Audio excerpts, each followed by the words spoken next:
Amis internautes, salam alaikum. Veuillez vous abonner sur votre chaîne Dakar Plus et n'oubliez pas d'activer la cloche de notification. Vous aurez des informations en temps réel ici au Sénégal et à l'extérieur. bon li ma ciy wax sax mooy fi Diop kii sax laa njëkk a wax ku am problème ak Aïda Diallo demal régler ko ak moom mais Aïda Diallo problème bu mu am ak keneen na ko régler ak moom parce que vice versa non si parce que tamit faaw ñu dëj mbir yi mu dëju parti politique la ñu yore li baax fu ne moo dajaloo ñëw ci biir Pastef fii amul kenn koo xam ne yàlla dafa dogal bi ñuy xeex mbir mi genn jàppale gu fës ñu néew ñoo taxaw jàppale Ousmane Sonko ba nga xam ne ñuy jàppale leen sëñ Cheikh Saliou ci ñi ma xam sëñ doomu maam Abdou Aziz Sy ji nu mu tudd tur bi laay fàtte sëñ kii si doomu maam Abdou bi tur bi laay fàtte dana ñëw léegi ak sëñ Cheikh Abdou Mbacke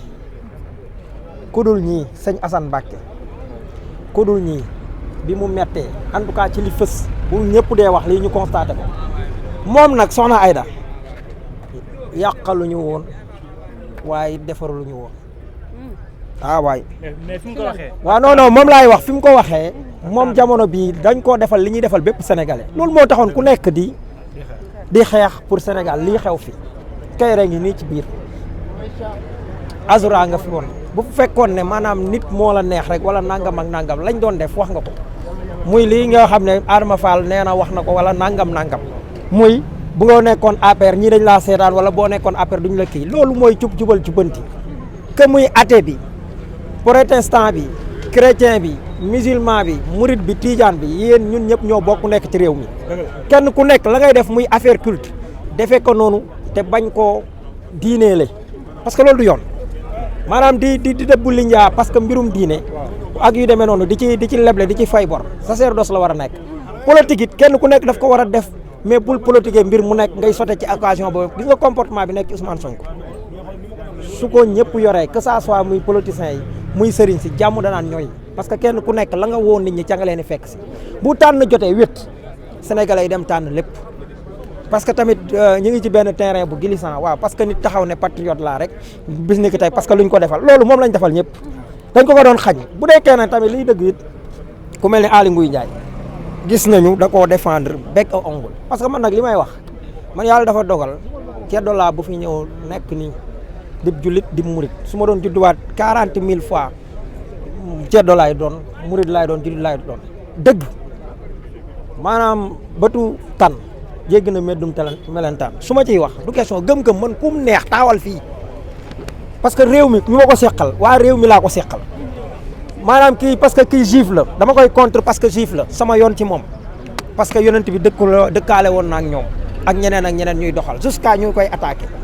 que athée yi wala kémit yi wala kum mën a nekk diine bu la ñor boo ci nekkee sama yoon newu ci mais nag comme politique dafa fiir ma nekk ci parti boo xam ne nit ñëw wax ci loo xam ne su ko ñiy tonte gis naa ñenn ñi ci taalibe yi di jóg di tontu loolu defaraluñ sëñ bi ku sëñ bi jàpp ne sànni na ko ci sën ba yow nga dégg mu wax benn affaire sànni benn pic mu jaxase la ba nga commencé di wax di waaba ji ne jaay jonge gu forox ak saytaane yow defaraloo sëñ bi waaye ñi nekk ci patriote yi tamit mu jóg taxaw kenn ku nekk waa bis mi ku tey fooy màggale fooy nangam ñooñu nañ xam ne defaraluñ parti bi. parce que dañuy diaboliser en quelque sorte. voilà parce que yaa ngi ci terrain bu glissant nag waxulil xaq min rabbikum fa man saa fal yu'min wa man saa fal yakfur ñu jógee ci loolu ñëw.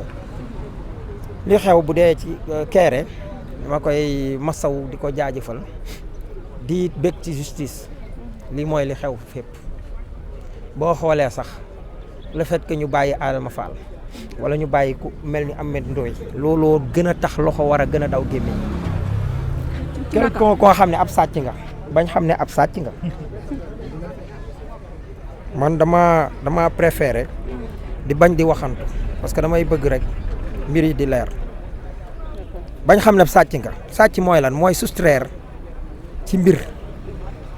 loolu gis nañ ne daf koo def waaye am na leneen loo xam ne nii moom laa bëgg a wax ne na ci gaa yi gaaw dossier boobu parce que boobu Adama Fall la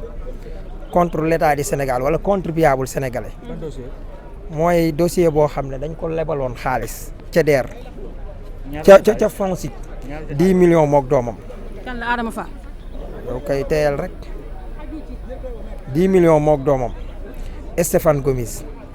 waxtu fay jot mu ne du fay parce que nee na dafa nee na déglu lim tontu fii ma tënk ko bu la neexee nga liir yaa ma gën a mën a liir sama liir daaga xoolal fii sommation interpellative waaw demal mu ne sommation interpellative d'Adama Fall affirme ce n'était pas demandeur waaw c'est le FONSIP mi ngi nii c'est le FONSIP qui m'a appelé pour aller faire les formalités de dépôt et j'ai donné celle de ma fille Gomis waaw et la mienne waaw nous avons été orientés au Crédit Mutuel du Sénégal de Liberté 6 c'est Birame Faye taxawal ci Birame Faye mi qui faisait traîner le dossier Birame Faye man maa dem ba ci moom soriwu leen parce que bi ma xamee ne foofu la maa ko laaj mu ne waxul Adama Fall mais am na ci yeneen ni waa kulunaa yi yoo xam ne dañoo ñëw rek FONSIP ne leen dem leen jëli mu ne moom bi mu ci xoolee yu mel noonu rab bu Adama Fall bokk ci te liñ ko def loo bëgg koo def waaye yàlla daf ko yoon dafa am lu mu ko may mooy dafa def li ñuy wax avis défavorable looloo tax Adama Faye ne kii faisait traîner le dossier le procédure du financement c'est après cela que j'ai appelé à nouveau on m'a mis en rapport avec un certain Sissoko qui nous a facilité le financement moyennant une petite somme. Après avoir reçu l'argent, j'ai acheté 2 taxis et un véhicule particulier que j'ai revendu avant la Korité. Le financement des taxis n'est pas marché. Par conséquent, ceci d'incapacité de payer. waaw moom lépp suñu xaalis xanaa bu demee ba taxi yi doxul su jaayee na des 100 000 francs mais na ñëw fay ko yaa ngi xool ku mel nii maanaam kii ñu bàyyi tey teg ci leneen lii maanaam li nga ciy gis mooy dégg naa nag am na jigéenam boo xam ne fii mooy fi Thérèse Faye jiite woon am na jigéenam boo xam ne seen benn concert seedeel na Thérèse Faye tax na mu faciliter ko mu am financement j'espère que fay na su fayut it nañ xooli dossier boobu. kon da nga wax ne kon wóor na ba xam fay na wala fayut. non jigéen googu laa wax j'espère que fay na parce que gisuma ñu def ko nu mu tëddee sommation interpellative pour mu fay pour wax la ne suñu xaalis nii lañ ko doon pasare lii la kulunaa yi Sëriñ Touba voilà lii la kulunaa yi foral ngolir gu ndaw gi lii la kulunaa yi daan defal askan wi lii la fi Macky Sall nekkee woon ñàkk jom gu mat sëkk gi gis nga ko li mu wax waa léegi ku lekk lii daal di xëy ñu yónnee ko Wave mu ne ko dindiix wan di traîner nit ñi. waaye nee na moom mi ngi jégalu. waaw non bi feey amee sàcc dañ na sàcc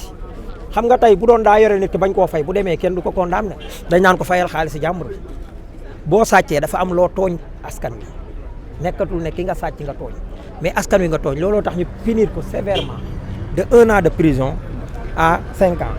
loolu lan nga ciy gis te junni lañ wax bu xasee dépassé junni mat na junni ñaata ah fukki junni ak ñeent maanaam ëpp na fukki junni ak ñett lii mu am man moo tax bàyyi giñ ko bàyyi mu def ma kaa wuute wut ak bàyyi gañ bàyyi woon Ahmed Ndoye ah loi bi wax ne lii ku ko def ba lii la xanaa loo am circonstance atténuante de 1 an de 5 ans 1 an à 5 ans suñ demee ba mënuñ laa ñàkk a tëj maanaam mënuñ laa ñàkk a bàyyi mais ñu defal la 1 an de sursis mu xaw a dugg ci bopp Saa Wolof bii nga xam ne profane la parce que tamit justice daf fi nekk pour dissuader ay sàcc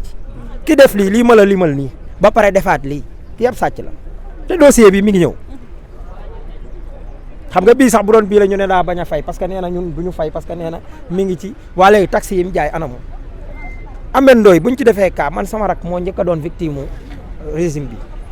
nit a ko filmé muy dawal biñ ma ko waxee alhamdulilah laa wax parce que dama jàppoon ne dañ naan ma accidenté wala nangam sama yaay ne ma ñu jàpp sa rak ngay wax ma ne ko non damaa jàppoon ne beneen nouvelle nga may jox mais biñ ne ma ñaan ci dama ne ko man mënu may dénoncer lii ba pare di ñaan ci lu mel ni bàyyi yoon mu def liggéeyam 3 weeri kaso la jël heure bii tabaski bi président di def daaw bi muy def grâce fekk na mu am 2 weer yu manqué 3 fan xanaa kon tëdd na xaaj bi ñuy waxu ñaan grâce dama ne leen jaru ko tëdd ko dignement mu tëdd ko dignement parce que rakki Saa Wolof la jom ja day bari loolu man bi ma paree dégg ñu ne Sidi Diop ba nañ ko ma ne luy lii lan mooy ndeyu lii parce que Sidi Diop dafa siiw ci moom lañ waroon a gën a jël exemple ku bàyyi Sidi Diop bu ëllëg amee na la wóor na sa responsable lañ ci ñu teg ci Ahmed Ngoye yor defaat ko la même chose fiir nit teg ci Ahmed fiir na nit yorut permis sama rakk yor na permis Ahmed fiir na nit sama rakk fiirut nit ñu tëj sama rakk ñetti weer yu wow koŋ Ahmed ñu tëj ko ñetti ayu bis xoolal ma bi justice kon c'est good ni ñu jógee pour changement na juge yëpp ñoom it xool gën a xool ci yàlla seen borom xam ne alaysallahu bi ahkamil hakimin te am na lu yonent bi waxoon ci attekat yi ñetti attekat yi loolu mooy li nga xam ne moo ci am lii ci gis nga li am ak li ñu waroon a wax yëpp jamono yi te waxuñu ko maanaam li ñu waroon a gën a wax focus tax permettre colonna yi ñuy wër di fen di dajale di yàq der di sos dégg naa Thierno Alassane Sall interpellé Ousmane ak kii nu mu tuddati Cheikh Diba lu mu ko interpellé ci te xamul ne askan wi ñoom li ñu yàq ñun loolu la ñu nekk di teg gis naa ku mel ni Pape Malick Ndour nee na buñ demee ba ay malien di ñu lebal xaalis dama bëgg a dindi lii kàcc yi laa bëgg a dindi dama lay wan loo xam ne UEMOA la rapport lu UEMOA def lii bi Sénégal defee empreinte obligatoire bi la Mali gi muy wax dama ñu njëkk ci Mali gi muy wax Mali gi muy njëkk wax xam nga ñaata la ci financé pas Mali gouvernement Mali maanaam ay sociétés yu nekk Mali état bu soxlaa def empreinte obligatoire yow mii seen société bu leen neexee ngeen dem CCF bourse ne bu nit dee jaayati titre jëndal leen ma